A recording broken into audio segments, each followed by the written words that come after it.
Hello students, we are going to study chapter number 4, Molecular Basis of Inheritance. Molecular basis of inheritance involves the study of genes, genetic variation and heredity. DNA, RNA and genetic code from the molecular basis of inheritance. In this session, we are going to learn the discovery of DNA, the DNA as genetic material. Then Griffith's experiment, Avery McCarthy McLeod's experiment, and Hershey-Chase experiment. Now we will study the first topic, that is the discovery of DNA. Modern understanding of DNA has evolved from the discovery of nucleic acid to the development of double helix structure or double helix model of DNA. Friedrich Mischer in the year 1869 worked on white blood cells, which are the major component of pus from the different types of infections. So Friedrich Mischer in the year 1869 worked or he studied pus cells. First he used salt solution to collect the pus cells from the bandages of different patients from the hospitals. Then he added alkaline solution to the cells. Alkaline solution is added to the cells to break the cells, and as the cells break, he isolated the chemical substances from the nucleus of the cell and called or named it as nuclein. This nuclein was later called as nucleic acids. In early 1900s, it came to know that Mischur's nuclein was a mixture of nucleic acids and proteins. You have already studied in 11th science that there are two kinds of nucleic acids. The first one is DNA. DNA is also called as, or its long form is deoxyribonucleic acid. And the second one is RNA. RNA means ribonucleic acid. Here in the first diagram we see double helical structure of DNA. Double helical structure means it is a double stranded structure. Here we can clearly see that here is one strand and here is another strand. So these strands of DNA molecule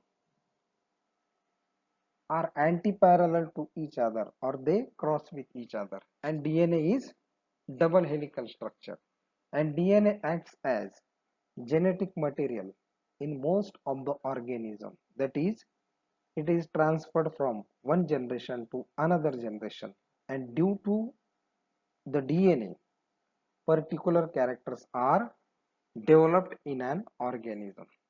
Then here we see the structure of RNA. RNA is single stranded.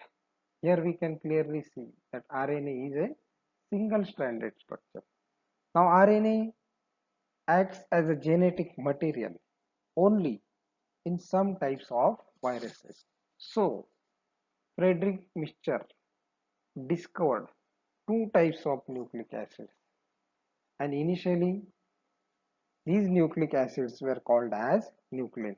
So the two types of nucleic acids are DNA and RNA. Now we will study the topic that the genetic material is DNA. Initially or previously, the study of genetics was started by Gregor Mendel. You have already studied that Mendel carried experiments on garden pea plant and started the study of genetics.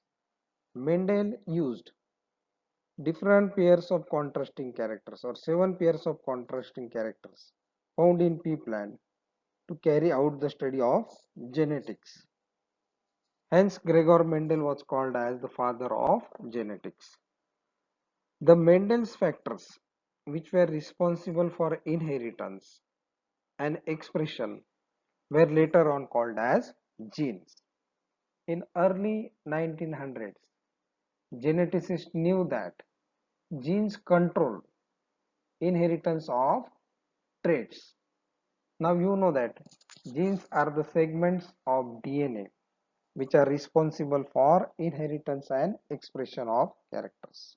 So genes control inheritance of traits and are located on chromosomes, and these chromosomes are made up of or composed of DNA and proteins. Initially, geneticists believed that the protein was genetic material in living organisms, causing variations in the organisms. Then, over a period of about 25 years, that is from 1928 to 1952, geneticists were convinced, or they came to know, that DNA and not protein was the genetic material. The three important contributions that help to know that DNA is the genetic material in living organisms are proved, or the contributions are: first one is Griffith's experiment, the second one is Avery, McCarthy and MacLeod's experiment, and the third one is Hershey-Chase experiment. Now we will study the different experiments carried by different scientists to prove that DNA is the genetic material in living organisms. The first experiment was carried out by a scientist called as Frederick Griffith in the year 1928. He carried an experiment on a pneumonia causing bacteria called as Streptococcus pneumoniae. He used two different strains of this bacteria. The first one is virulent, smooth, pathogenic and capsulated, called as S type or S strain. It means the bacterial cell is protected with the help of a smooth capsule made up of polysaccharide. Hence it is called as capsulated. Then it is called as virulent. Virulent means it causes the disease pneumonia very quickly, and it is also called as pathogenic. Pathogenic means disease causing organism is generally called as pathogenic. So he used two types of strains. First one was called as S type. Then the second one called as non-virulent, rough, non-pathogenic. Then it is non-capsulated, and it is R type. R type shows absence of capsule and its outer surface is rough. Similarly, it is not causing any disease, hence it is called as non-virulent, or it is also called as non-pathogenic. So Griffith carried his experiment in very planned and stepwise manner. Here in the diagram we can see four different experiments carried by Frederick Griffith. In the first experiment, Frederick Griffith injected R strain, it is also called as rough strain or R type, in the mice. And later on, he observed that the mice did not show any symptoms of pneumonia and mice survived or lived. Then, in the second experiment, Frederick Griffith injected smooth strain or S type virulent pathogenic capsulated strain in the mice and found that the mice showed signs of pneumonia, and later on the mice died due to pneumonia. Then in the third experiment, he injected heat killed S type or smooth strain. Heat killed means the S type bacteria were treated with high temperature, and due to high temperature these bacteria were killed. Hence he injected these S type bacteria in the mice. Later on he found that the mice did not show any symptoms of pneumonia and the mice were alive or they survived. Then in the last experiment, he mixed living R bacteria or R strain and heat killed smooth bacteria or ES type, and he injected them in the mice.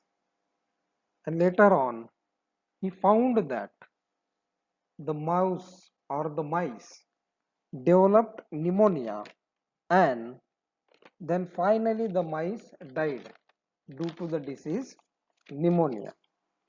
So, Frederick recovered large number of living strain of S bacteria from the blood of the dead mice.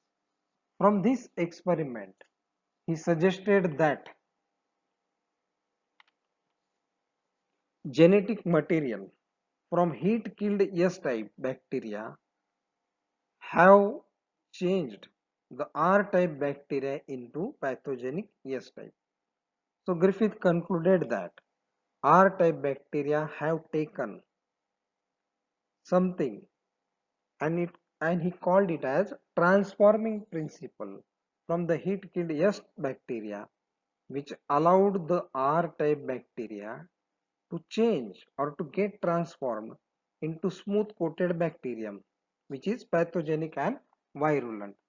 So Griffith called this as bacterial transformation.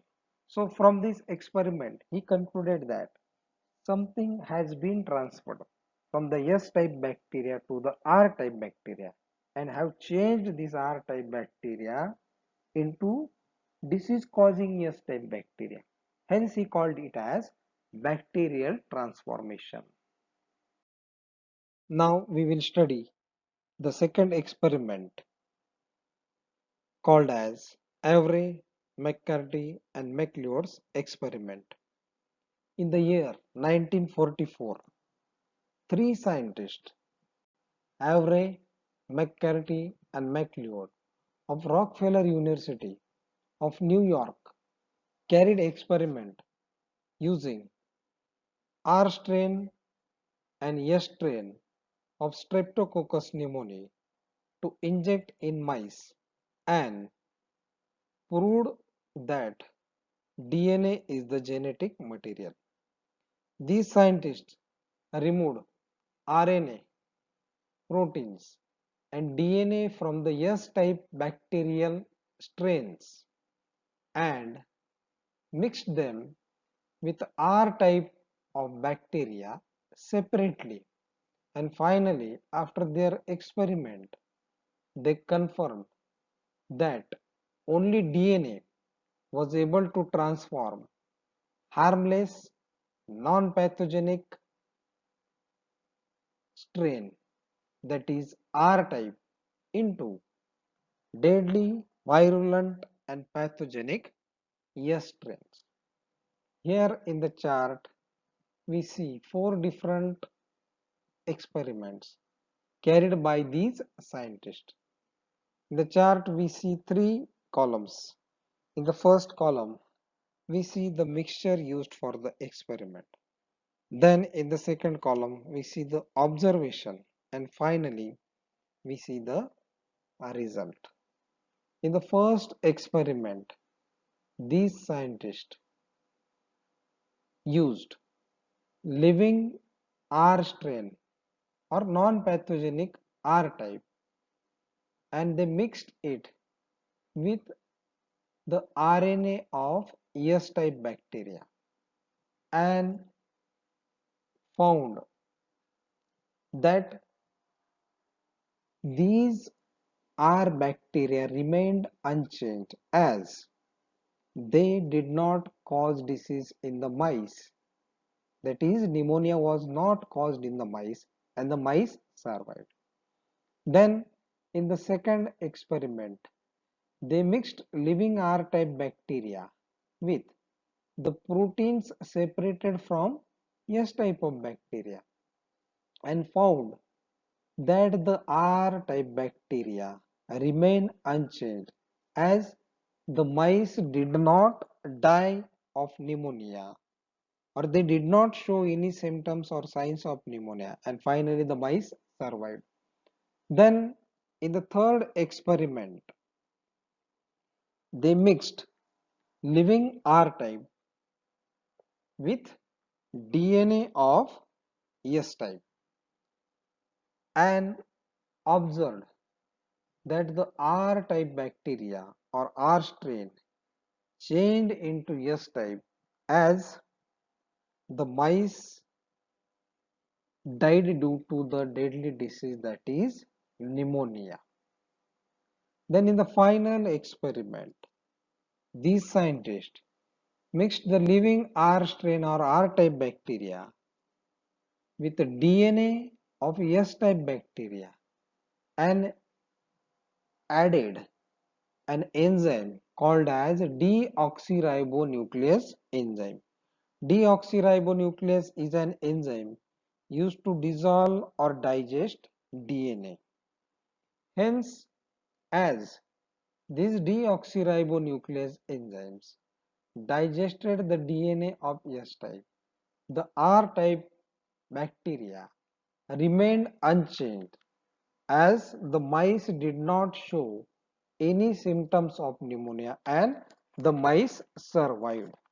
So, the transforming substance was not RNA, it was not protein, but this DNA caused the transformation of R bacteria or transformation or change of R bacteria into S type bacteria, which cause disease in mice. That is, pneumonia is caused by this S type of bacteria. So this experiment carried out by these three scientists, Avray, McCarthy and McLeod, prove that DNA is the genetic material in living organisms. Now we will study Hershey and Chase experiment. Alfred Hershey and Martha Chase in the year 1952 proved that DNA is the genetic material and not protein by using bacteriophages. Now you know that bacteriophages are the viruses that infect different types of bacteria. They used radioactive phosphorus, that is 32P, in the nutrient medium for some viruses and radioactive sulfur, that is 35S, for others. Viruses grown in the presence of radioactive phosphorus contained radioactive DNA. As you know that DNA contains phosphorus but not radioactive proteins.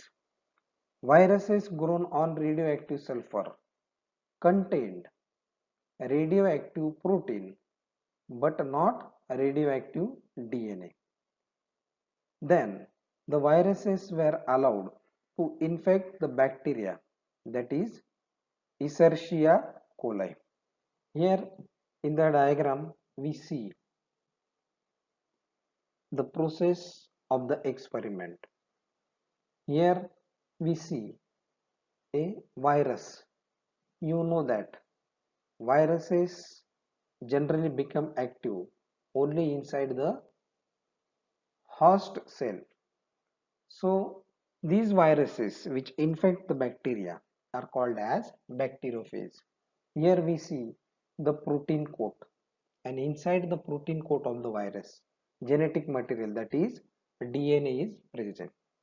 These viruses were treated with radioactive sulfur, that is 35S, and then the viruses were allowed to infect the bacterial cell. The bacteria used for the experiment was Escherichia coli. Then these viral coats which contain protein get attached to the bacterial cell and inject their genetic material, that is DNA, inside the bacterial cell. Then the viral DNA combines with the bacterial DNA and changes its characteristic, and DNA replication of this viral DNA occurs inside the bacterial cell. Then by the process of blending and centrifugation, the viral coats were removed, and later on the bacterial cell was examined. After the examination of bacterial cell, no sulfur was found inside the cells, but the sulfur was found inside the supernatant. Supernatant means the remains of the viruses. These are the viral coats. So sulfur was detected only in the viral coats. So in the next experiment, in which the viruses were treated with radioactive phosphorus, that is 32P, or the bacteriophage, were then allowed to infect the bacterial cell, that is Escherichia coli. Here also the protein coats remain outside the bacterial cell, but only they inject their genetic material inside the bacterial cell. Then the genetic material of the virus, that is DNA, combines with the DNA of bacteria and changes the characteristics of bacterial DNA into viral DNA, and this viral DNA multiplies by the process of replication. Later on, the process of blending and centrifugation, these processes are used to remove these viral coats. Viral coats are generally made up of proteins.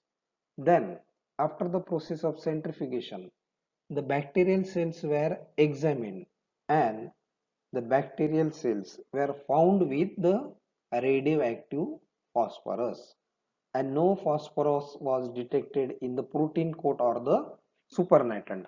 So the experiment was carried out to prove that DNA contains phosphorus while the protein coat contains sulfur. Hence, DNA is the genetic material, as it is present inside the DNA or inside the bacterial cell. We see that only the DNA of the virus or bacteriophage is injected inside the bacterial cell. The bacteria infected by the viruses having radioactive sulfur, that is proteins, were not radioactive, but the bacteria infected by viruses having radioactive phosphorus, that is, you know that phosphorus is present in the DNA, were radioactive. These indicates proteins of viruses did not enter the bacteria, but only DNA entered the bacteria. Hence, DNA is the genetic material that passed from the viruses to the bacteria. In other words, after infection, radioactivity for phosphorus and sulfur was tested. Only radioactive phosphorus was found inside the bacterial cell, indicating that DNA is the genetic material. So, in this session, we have learned the discovery of DNA, then the DNA as genetic material, then we have learned regarding the different contributions made by the scientist by carrying different experiments to prove that DNA is the genetic material. So in these experiments, we have studied Griffith experiment, then Avery McCarthy McLeod's experiment, and Hershey Chase experiments. Remaining topics we will learn in our next session.